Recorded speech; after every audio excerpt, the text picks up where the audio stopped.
Le 14 septembre 2025, alors que le soleil déclinait sur les majestueuses Pyrénées françaises, une fureur individuelle allait se heurter à une dévotion séculaire.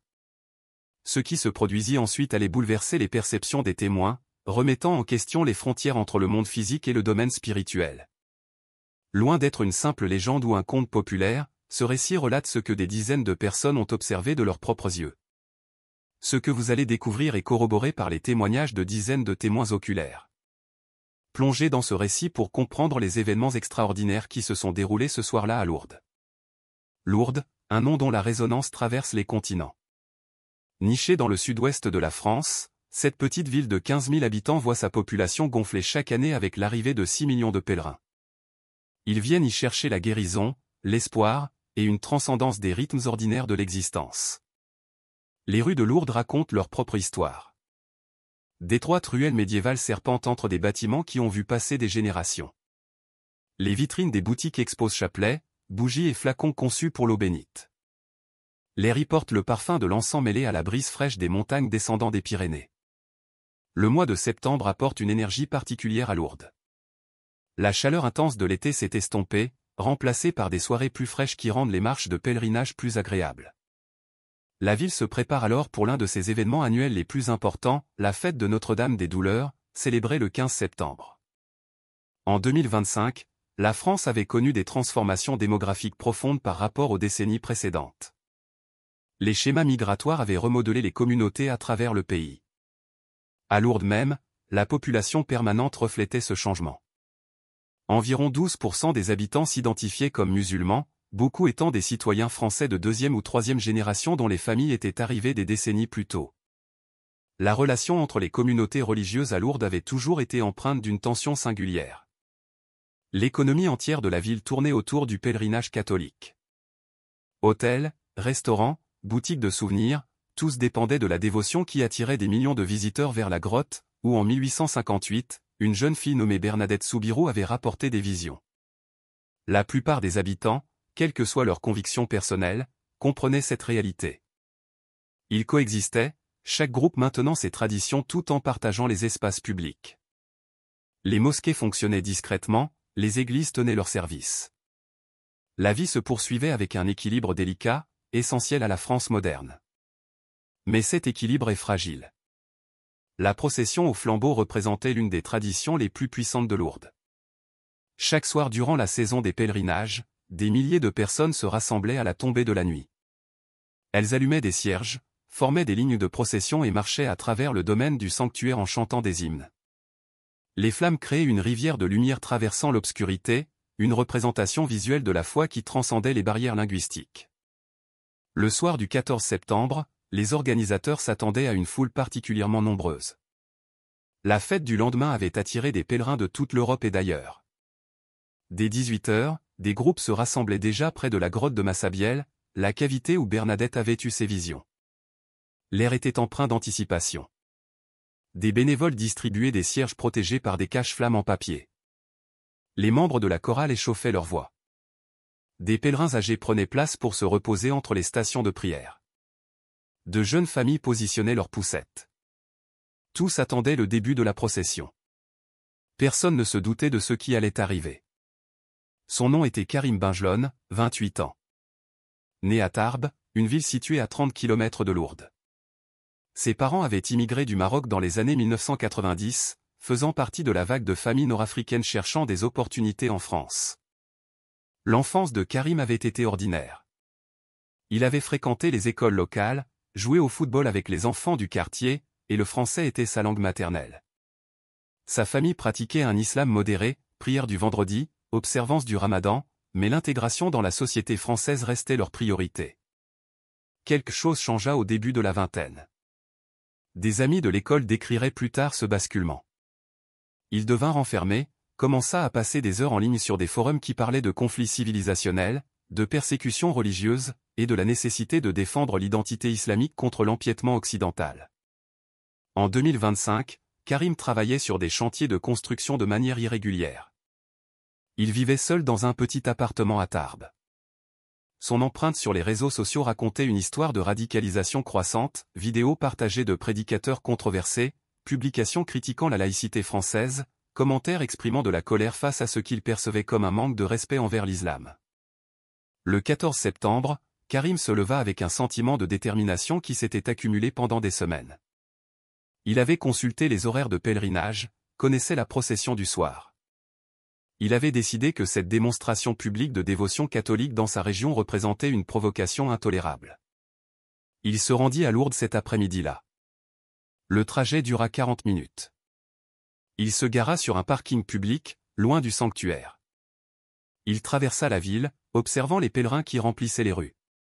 Sa colère grandissait à chaque boutique de chapelet, chaque statue religieuse, chaque visage souriant de quelqu'un ayant parcouru des milliers de kilomètres parfois. Dans une quincaillerie en périphérie de la ville, Karim acheta des articles qui, pris individuellement, n'éveillèrent aucun soupçon, un tuyau métallique, du ruban adhésif résistant, un sac à dos pour les transporter. Il retourna à sa voiture et assembla ce qu'il comptait utiliser comme arme. Pendant ce temps, les préparatifs de la procession se poursuivaient. Sœur Marie-Claire, une religieuse belge qui faisait du bénévolat à Lourdes depuis 15 ans, coordonnait la distribution des cierges. Elle avait participé à des centaines de ces processions, qui suivaient toujours le même schéma, rassemblement à la grotte, formation organisée des lignes, progression lente à travers le sanctuaire en chantant des Ave Maria en plusieurs langues. La beauté ne s'estompe jamais, dit-elle ce soir-là à une bénévole novice. Chaque procession est comme la première. On voit les visages de personnes qui ont voyagé si loin, qui portent tant de fardeaux, et pour ces moments, elles trouvent la paix. Vers 19h30, l'obscurité était totale. L'air frais de septembre se refroidissait rapidement. Les pèlerins portaient vestes et pulls. Ils tenaient leurs cierges non allumés, attendant le signal du départ. Le domaine du sanctuaire de Lourdes s'étend sur 51 hectares. Plusieurs églises, chapelles et espaces de prière occupent la zone. La grotte elle-même est adossée à une colline rocheuse, l'eau jaillissant de la source que Bernadette avait découverte lors de ses visions. Au-dessus, une statue de la Vierge Marie se dresse à l'ouverture de la grotte, les bras tendus. Karim entra dans l'enceinte du sanctuaire à 19h45. La sécurité à Lourdes avait été renforcée au fil des ans, mais le sanctuaire restait fondamentalement ouvert. Des millions de visiteurs rendaient un contrôle strict impossible. Les gardes surveillaient les menaces évidentes, mais un jeune homme avec un sac à dos ne souleva aucune inquiétude particulière. Il se positionna le long du parcours de la procession, près de l'un des ponts qui traversent le Guêve de Pau, la rivière qui traverse le sanctuaire. Il attendit, la main dans son sac à dos, serrant le tuyau qu'il avait préparé. À 20h, la procession commença. Le groupe de tête alluma ses cierges à partir des grandes bougies brûlant en permanence à la grotte. La flamme passa de personne à personne, créant une constellation de lumière en expansion. Des voix s'élevèrent en chant. Karim les regarda approcher. Son cœur battait la chamade, sa respiration s'accélérait. Tout ce qu'il avait planifié, tout ce dont il s'était convaincu qu'il était nécessaire, se résumait à ce moment. Les premières rangées de la procession atteignirent sa position. Il s'avança hors de la foule. À 20h03, la procession s'étirait le long du chemin riverain, une chaîne de lumière vacillante accompagnée de voix chantant en français, anglais, italien, espagnol. Les pèlerins âgés marchaient lentement. Les plus jeunes adaptaient leurs pas. Les enfants trop petits pour tenir leur propre cierge marchaient entre leurs parents. Karim s'engagea sur le chemin, directement devant la procession qui avançait. Il sortit le tuyau de son sac à dos. Sa voix perça les hymnes, « Vous n'avez pas le droit. C'est une provocation. Vous nous manquez de respect avec vos démonstrations. » Ces mots, prononcés en français, étaient vifs et forts. Les premières rangées de la procession s'arrêtèrent. La confusion se propagea vers l'arrière dans les lignes. Le chant hésita, devint décousu, puis s'arrêta complètement. Les gens ne comprenaient pas ce qui se passait. Était-ce une urgence médicale? Une personne égarée? L'obscurité rendait difficile de voir clairement au-delà du cercle immédiat de la lumière des cierges. Karim leva le tuyau au-dessus de sa tête. Vous faites un spectacle de votre idolâtrie. Vous insultez l'islam avec vos statues et vos processions. Alors la peur commença à s'installer. Les pèlerins des premières rangées reculèrent. Certains laissèrent tomber leurs cierges, d'autres les tinrent plus haut, essayant de mieux voir. Des voix s'élevèrent dans différentes langues, demandant ce qui n'allait pas, ce qui se passait. Sœur Marie-Claire se trouvait à environ 20 mètres du début de la procession. Elle entendit le brouhaha avant d'en comprendre la source. Elle se fraya un chemin à travers la foule confuse, son expérience lui disant que le leadership exigeait de la visibilité. Lorsqu'elle atteignit l'avant, elle vit Karim. Elle vit le tuyau. Elle comprit immédiatement le danger. Sa voix portait l'autorité de quelqu'un qui avait géré des foules pendant des années. « Tout le monde, s'il vous plaît, restez calme. Reculez lentement. Donnez de l'espace à cette personne. » Mais Karim n'était pas intéressé par l'espace. Il s'avança vers les pèlerins les plus proches, le tuyau décrivant de larges arcs. « Vous ne continuerez pas. Vous ne passerez pas. Emportez votre faux culte. » Un homme tenta de le raisonner. « Frère, nous ne voulons aucun manque de respect. Nous exprimons simplement notre foi. Vous êtes libre d'exprimer la vôtre. En marchant dans nos rues avec vos images, en chantant vos prières là où nous devons les entendre, vous nous imposez votre religion. » La situation se détériorait. L'agitation de Karim augmentait. Certains pèlerins essayaient de reculer, d'autres restaient figés. Le chemin étroit rendait toute évacuation rapide impossible. Des centaines de personnes s'entassaient dans la zone, avec des centaines d'autres derrière elles, toujours inconscientes de la crise qui se déroulait devant. Karim balança le tuyau vers la statue la plus proche, une petite figurine de Marie portée sur une plateforme par 4 hommes. Le métal frappa le plâtre avec un craquement. La main de la statue se brisa. Les porteurs trébuchèrent en arrière. Des cris éclatèrent. La procession ordonnée se transforma en chaos. Les gens se bousculaient dans différentes directions. Des cierges tombèrent et s'éteignirent. Dans l'obscurité et la confusion, le danger se multiplia. Sœur Marie-Claire savait qu'ils avaient besoin d'aide. Elle tendit la main vers son téléphone pour appeler la sécurité. Mais avant qu'elle ne puisse composer le numéro, Karim bougeait à nouveau, cette fois vers un groupe qui comprenait des pèlerins âgés en fauteuil roulant. Les 60 secondes suivantes allaient déterminer si cette attaque se transformerait en tragédie. Ce qui se produisit défia toutes les attentes quant au déroulement de telles situations. Un jeune homme nommé Thomas Mercier, un pèlerin parisien, s'interposa entre Karim et le groupe en fauteuil roulant. Thomas avait 25 ans, était en forme et avait accompli son service militaire obligatoire.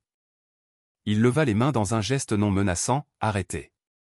S'il vous plaît, regardez qui vous menacez. Ce sont des grands-mères. Ce sont des malades. Quelle que soit votre colère, ils ne sont pas vos ennemis. » La réponse de Karim fut de balancer le tuyau directement vers la tête de Thomas. Thomas esquiva, mais le métal l'atteignit à l'épaule. Il chancela, mais ne tomba pas. D'autres hommes dans la foule s'avancèrent. Le choc immédiat était passé. L'instinct de protection s'était enclenché. Si cet agresseur n'écoutait pas la raison, il faudrait le maîtriser physiquement avant que quelqu'un ne soit gravement blessé. Karim les vit venir. Il recula vers le mur de la rivière, le tuyau toujours levé. Ses yeux passaient des hommes qui approchaient à la foule derrière eux. Il était acculé, et les animaux piégés sont les plus dangereux. Il ouvrit la bouche pour crier autre chose, mais les mots ne vinrent jamais. À 20h07, 4 minutes après le début de l'attaque, la situation avait atteint son point critique. Karim était acculé. Plusieurs hommes s'avançaient pour le maîtriser. Le tuyau était toujours levé. Quelqu'un allait être gravement blessé, ou pire. Puis la lumière changea. Non pas progressivement, non pas subtilement. Un instant, la scène n'était éclairée que par les cierges éparpillés qui n'avaient pas été lâchés. L'instant suivant, une luminescence emplit la zone, sans source identifiable. Les gens la décrivirent différemment plus tard. Certains dirent qu'elle semblait venir de partout à la fois. D'autres insistèrent qu'elle émanait d'un point près de la statue de la grotte. Tous s'accordèrent sur une chose, ce n'était pas une lumière électrique, ce n'était pas la lumière d'un feu. C'était quelque chose d'entièrement différent. La lumière avait une qualité qui fit que tous ceux qui la virent s'arrêtèrent de bouger. Karim se figea en plein geste. Les hommes qui s'avançaient vers lui s'arrêtèrent. Même les personnes qui reculaient encore restèrent immobiles. Dans ce moment figé, l'air changea. Le mot aux températures est insuffisant pour le décrire. L'air devint dense, présent, lourd de quelque chose au-delà des propriétés physiques. Le respirer était différent, comme si chaque souffle transportait plus que de l'oxygène. La lumière s'intensifia près de la statue de la grotte, et au sein de cette intensification, une forme devint visible. Les témoignages oculaires seraient recueillis plus tard par des journalistes, des chercheurs et des enquêteurs. Ils varient dans les détails mais convergent sur l'essentiel, une figure féminine apparut. Elle portait des robes fluides de bleu et de blanc. Son visage rayonnait d'une combinaison de paix profonde et d'une autorité indéniable. Sa présence commandait l'attention sans la réclamer. Elle était translucide mais substantielle, pas un fantôme, pas une projection, mais quelque chose qui existait dans l'espace physique sans en être entièrement. Sœur Marie-Claire, qui avait dédié sa vie à Marie et à la dévotion, reconnut immédiatement la figure de ses innombrables peintures et statues. Mais ce n'était pas de l'art, ce n'était pas une représentation. C'était une présence. La figure se déplaça, elle ne marcha pas, elle se déplaça. Les lois du mouvement semblaient différentes pour elle. Elle s'approcha de Karim, qui restait figé, le tuyau toujours levé au-dessus de sa tête. Thomas Mercier, qui se considérait agnostique malgré sa participation au pèlerinage avec sa grand-mère, témoignerait plus tard sous serment de ce qu'il avait vu. Je ne sais pas ce que je crois des visions religieuses. Je ne sais pas comment expliquer ce que j'ai vu, mais je sais que quelque chose est apparu qui n'aurait pas dû être possible selon tout ce que je comprends de la réalité physique. La figure atteignit Karim. Elle ne le toucha pas. Elle ne parla pas avec des mots audibles, mais une communication eut lieu. Chaque témoin à moins de 30 mètres la sentit, ne l'entendit pas, la sentit comme si le sens contournait le langage et entrait directement dans la compréhension. La communication n'était pas douce. Elle portait une force, la force d'une autorité morale absolue, confrontant l'intention violente, non pas menaçante, mais impérative. La manière dont un parent arrête un enfant sur le point de causer du tort, avec un amour qui ne diminue pas la fermeté de l'interdiction. Le visage de Karim se transforma. La rage qui avait déformé ses traits se dissipa. Ses yeux s'écarquillèrent, sa bouche s'ouvrit. Le tuyau lui glissa des mains et tomba avec un cliquetis sur le chemin de pierre. Il tomba à genoux. La figure resta peut-être 20 secondes au total, peut-être 30. Le temps semblait distordu. Puis la lumière commença à s'estomper, et avec elle, la présence diminua, ne disparaissant pas instantanément, mais reculant comme de l'eau s'infiltrant dans une terre assoiffée. Lorsque l'obscurité ordinaire revint, rompue seulement par les quelques cierges encore allumés, Karim pleurait. Non pas des pleurs de colère, ni de frustration, mais le genre de pleurs qui vient du plus profond de l'âme, lorsque quelque chose de fondamental a basculé. La foule resta silencieuse. Des centaines de personnes tentaient de digérer ce qu'elles avaient vu. Le silence dura plusieurs secondes qui semblèrent bien plus longues. Puis quelqu'un commença à chanter doucement, au début, l'Ave Maria. D'autres se joignirent. L'hymne prit de l'ampleur, augmentant en volume et en voix jusqu'à remplir le domaine du sanctuaire. Karim restait à genoux, les mains couvrant son visage, son corps secoué de sanglots. Le personnel de sécurité arriva enfin. Ils avaient été appelés au début de l'attaque, mais le domaine du sanctuaire était vaste et atteindre l'endroit prenait du temps. Ils s'approchèrent avec prudence, incertains de la situation qu'ils allaient trouver. Ce qu'ils trouvèrent, c'était un homme à genoux, désarmé, pleurant, et autour de lui, une foule chantant. Pas de violence en cours, pas de danger immédiat. Ils appréhendèrent Karim sans résistance. Il ne se battit pas, ne protesta pas. Quand ils le relevèrent, il pouvait à peine tenir debout. Ils durent le soutenir alors qu'ils le conduisaient au bureau de la sécurité. Sœur Marie-Claire le regarda partir. Son propre visage était mouillé de larmes. Elle se tourna vers les pèlerins autour d'elle, nous devons prier pour lui. Quoi qu'il vienne de se passer, nous devons prier pour lui. La procession ne continua pas cette nuit-là. Les organisateurs décidèrent que la situation était trop instable. Ils demandèrent à chacun de retourner à leurs hôtels et hébergements. Ils tiendraient un service de prière spécial le lendemain. Mais à mesure que les gens se dispersaient, les conversations commencèrent. Que avait-il vu? Comment l'expliquer? Les téléphones sortirent. Des vidéos avaient été enregistrées, bien que la qualité fût médiocre dans l'obscurité. Des messages furent envoyés. Des publications sur les réseaux sociaux apparurent. En moins d'une heure, la nouvelle se répandait bien au-delà de Lourdes. Quelque chose d'extraordinaire s'était produit pendant la procession au flambeau. Quelque chose qui défiait toute explication facile. Le 15 septembre, le matin apporta le soleil et les questions. Lourdes se réveilla pour se retrouver au centre de l'attention internationale. Des équipes de journalistes arrivaient déjà. Les réseaux sociaux regorgeaient de dizaines de vidéos et de témoignages de témoins oculaires. Les autorités françaises étaient confrontées à une situation inhabituelle.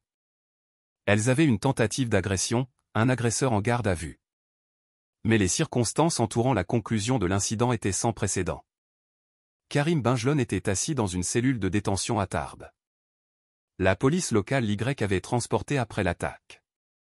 Il avait été fiché, ses affaires inventoriées, ses droits expliqués. Il n'avait presque rien dit pendant toute la procédure.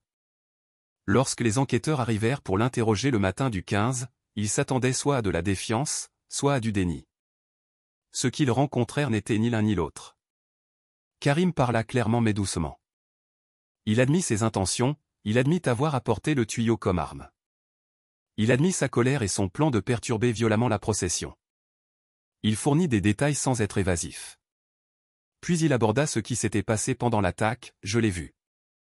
Je ne sais pas comment l'expliquer parce que je ne le comprends pas moi-même, mais je l'ai vu. Et quand je l'ai vu, tout en moi s'est brisé. Non pas brisé comme abîmé, brisé comme ouvert. Comme si mon cœur avait été hermétiquement fermé et que soudain il s'était envolé en éclats. L'enquêteur demanda plus de détails, description physique, durée de l'apparition, action ou mots spécifiques.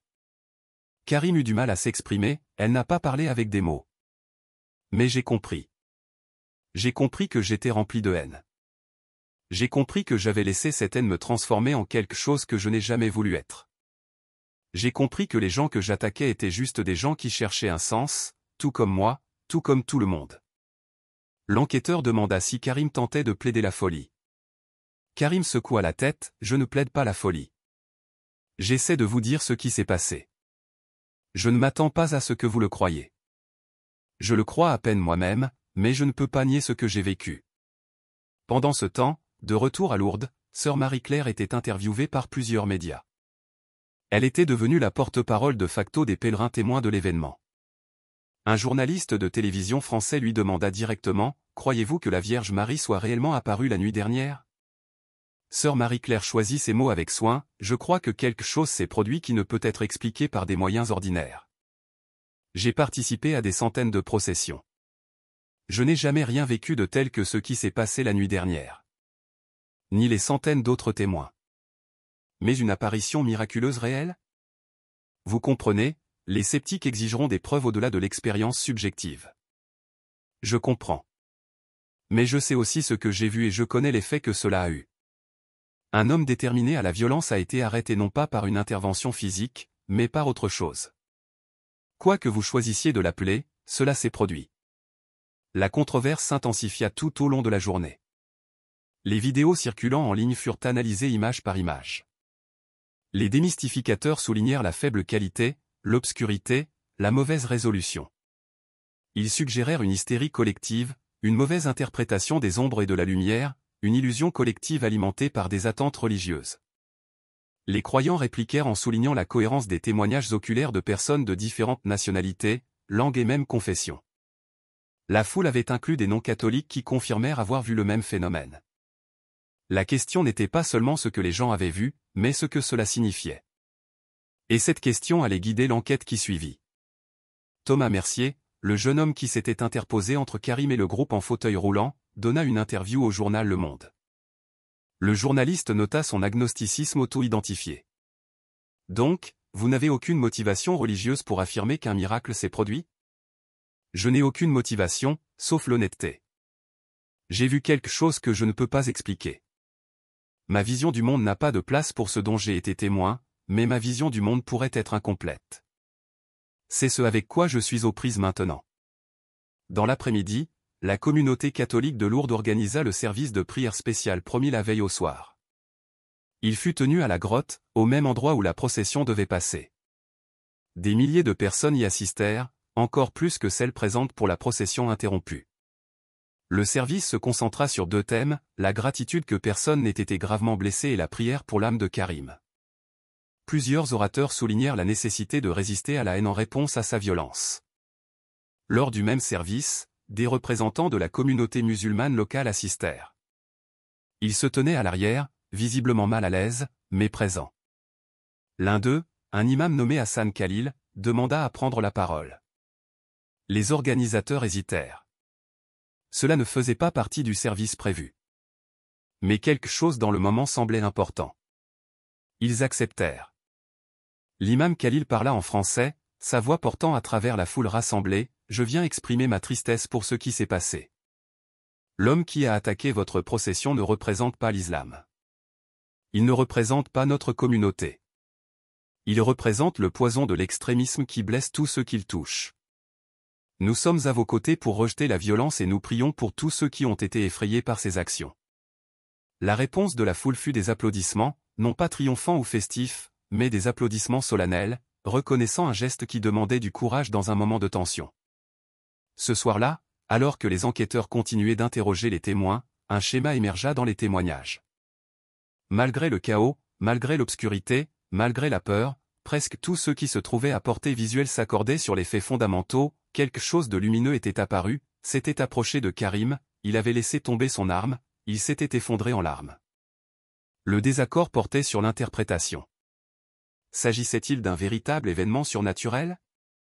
D'une hallucination collective induite par le stress? D'un phénomène naturel inexpliqué? Selon ces croyances existantes, les preuves pouvaient s'intégrer dans différents cadres. Mais les faits pratiques restaient indéniables, la violence avait été arrêtée. Une tragédie potentielle avait été évitée, et un homme qui était venu attaquer était parti menotté, pleurant non pas de rage, mais de quelque chose qui ressemblait remarquablement à du remords. Les semaines suivantes furent marquées par une enquête intensive sous de multiples angles. Les autorités françaises devaient évaluer si Karim Benjelloun avait des liens avec des groupes extrémistes organisés. Les responsables de l'Église catholique à Rome voulaient des récits détaillés pour déterminer si l'incident justifiait une enquête formelle en tant que miracle potentiel. Les médias recherchaient des experts pour analyser les vidéos et la psychologie des témoins oculaires. Karim restait en détention. Le droit français concernant la tentative d'agression avec arme était clair, mais les procureurs faisaient face à des questions inhabituelles. L'attaque avait été arrêtée avant que des dommages importants ne se produisent. L'agresseur avait montré un remords immédiat et apparemment sincère. Les circonstances de ce remords étaient extraordinaires. Son avocate commise d'office, Marie Durand, faisait face à un défi unique, comment défendre un client qui insiste pour assumer l'entière responsabilité et ne veut aucune défense basée sur une déficience mentale? Il ne me permet pas de suggérer une rupture psychologique. Il insiste sur le fait qu'il était pleinement conscient de ses intentions et pleinement conscient de ce qu'il a vécu. L'évaluation psychologique était obligatoire. Le docteur Philippe Rousseau, psychiatre légiste de Toulouse, mena des entretiens approfondis avec Karim sur plusieurs jours. Son rapport, soumis au tribunal début octobre, parvint à des conclusions surprenantes. M. Benjelloun ne présente aucun signe de trouble psychotique. Ses processus de pensée sont cohérents. Il montre des réponses émotionnelles appropriées. Sa mémoire des événements est claire et détaillée. Bien que sa description d'une vision soit inhabituelle, sa présentation de cette expérience ne correspond pas aux critères d'hallucination ou de délire. Il la rapporte comme un événement externe, non comme un phénomène mental interne. Il reconnaît que d'autres peuvent l'interpréter différemment, ce qui est incompatible avec la pensée délirante. Le rapport poursuivait, plus particulièrement, M. Benjelloun a subi ce qui semble être une véritable transformation psychologique. Son état d'esprit antérieur de grief et de colère a été remplacé par le remords et le désir de réparer le mal. Ce n'est pas le changement graduel typiquement observé en réhabilitation. C'est une transformation aiguë survenue en un seul instant. Cela ressemble au récit d'expériences de conversion soudaine décrites dans la littérature religieuse à travers les cultures. Pendant ce temps, les équipes d'enquête analysaient les preuves physiques. Les caméras de sécurité du sanctuaire avaient capturé des portions de l'incident, bien que l'angle et la qualité de l'éclairage en aient limité l'utilité. Des experts en criminalistique numérique examinèrent les vidéos publiées en ligne. Une équipe du Centre national de la recherche scientifique, CNRS, français étudia l'analyse image par image de la meilleure qualité vidéo disponible. Leurs conclusions, bien qu'inconclusives, étaient provocantes. La luminosité apparue sur la vidéo ne pouvait être expliquée comme un reflet ou un éclairage électrique. Quelque chose avait produit de la lumière, mais identifier la source s'avéra impossible à partir des seules images. Ils notèrent autre chose, la lumière semblait affecter les capteurs vidéo d'une manière que les sources de lumière standard ne font pas. Les pixels enregistraient des valeurs en dehors des plages normales pour l'illumination naturelle ou artificielle. Cela suggérait soit un dysfonctionnement de l'équipement, mais plusieurs téléphones enregistrèrent des anomalies similaires, soit un type inhabituel de phénomène électromagnétique. Les autorités ecclésiastiques de Rome envoyèrent une délégation à Lourdes fin septembre. Leur mission était d'établir les faits, non de prendre une décision. Le processus formel de déclaration d'un miracle impliquait des années d'enquête, mais elle devait évaluer si l'incident justifiait ce processus.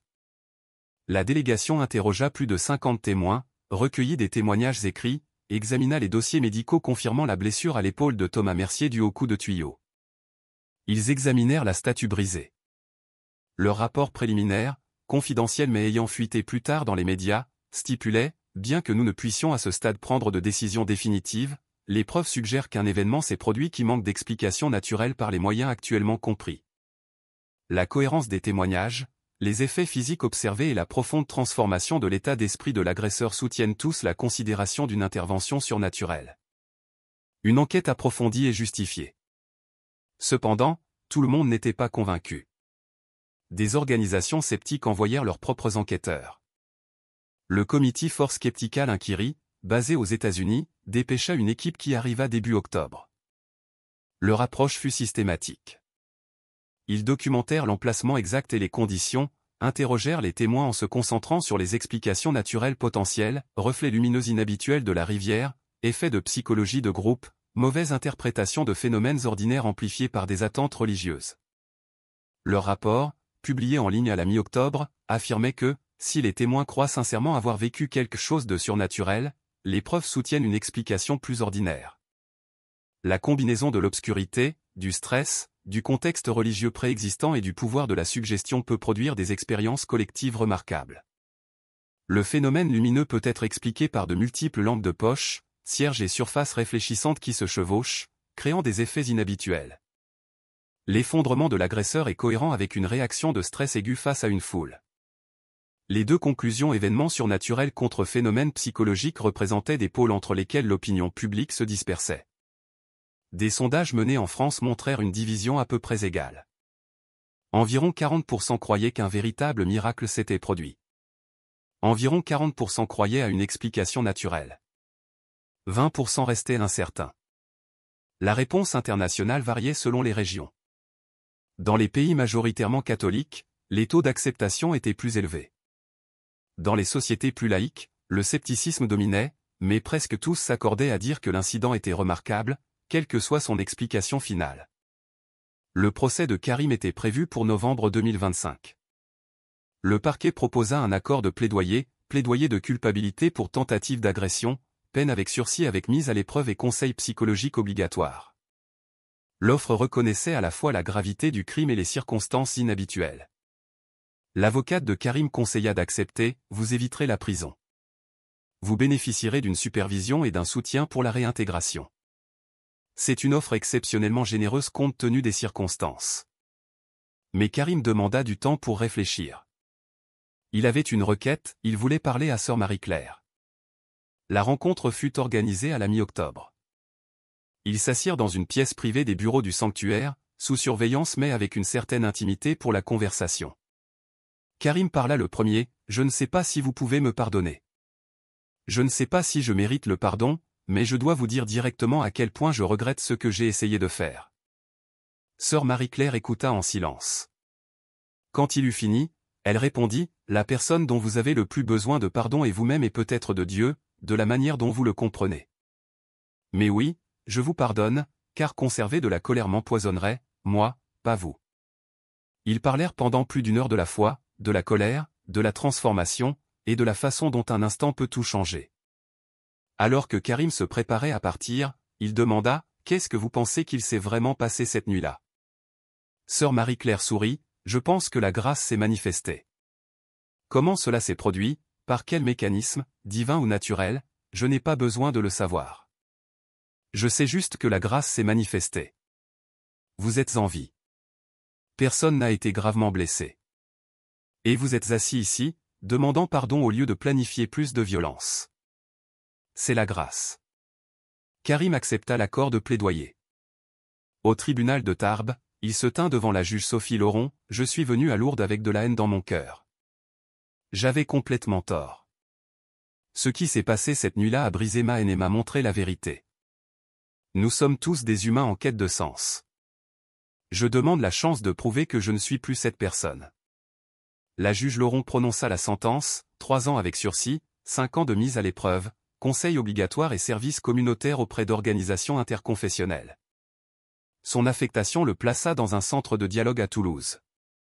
Les premières semaines furent inconfortables. D'autres bénévoles connaissaient son histoire. La confiance devait être gagnée. Lors d'une session sur l'art religieux, Karim parla avec hésitation, « L'islam décourage la représentation des prophètes pour prévenir l'idolâtrie. Mais j'ai appris que je commettais une idolâtrie différente. J'adorais ma propre colère. J'ai fait du ressentiment un faux Dieu. » Un autre participant répondit, « C'est profond, mon frère. » Son honnêteté transforma progressivement la suspicion en acceptation.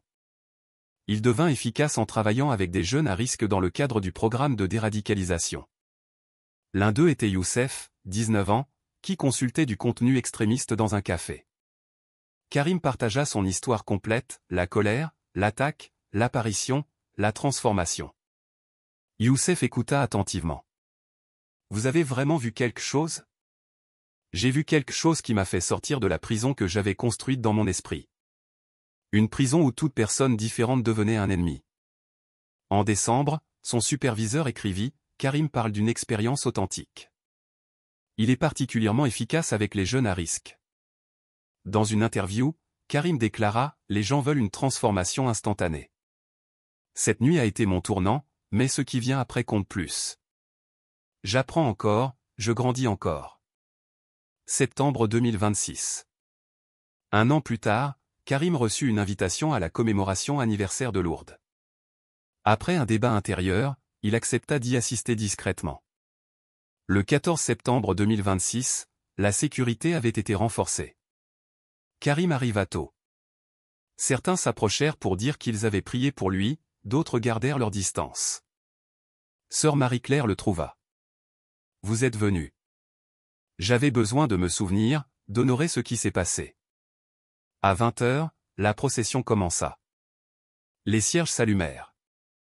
Les voix s'élevèrent. Lorsqu'ils atteignirent le lieu de l'attaque, les leaders firent une pause pour un moment de silence. Des larmes coulèrent sur le visage de Karim. Non pas de chagrin, mais de gratitude, pour sa survie, pour sa transformation. La procession se déroula paisiblement.